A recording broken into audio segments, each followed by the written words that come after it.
Good afternoon everyone, চলে এসেছি আবারও একটা থালা সাজানোর ভিডিও নিয়ে। খাবারের থালায় নিয়ে নিয়েছি এক বাটি গরম ভাত, বানিয়েছিলাম গোল গোল করে বেগুন ভাজা, কয়েক টুকরো বেগুন ভাজা নিচ্ছি। আজকে বানিয়েছিলাম লাল শাক ভাজা, খুব অল্প পরিমাণেই বানিয়েছিলাম লাল শাক। সামান্য একটুখানি জিরে আর কাঁচা লঙ্কা ফোড়ন দিয়ে শাকটাকে ভাজা করেছিলাম। আজকে বানিয়েছিলাম মুগের ডাল।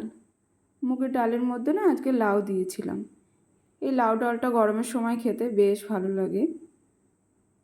এটাও খুব সিম্পলভাবে বানিয়েছিলাম, সামান্য একটুখানি জিরে শুকনো লঙ্কা ফোড়ন দিয়ে ডালটাকে বানিয়েছিলাম। এই ডালটা না খেতে বেশ ভালো হয়।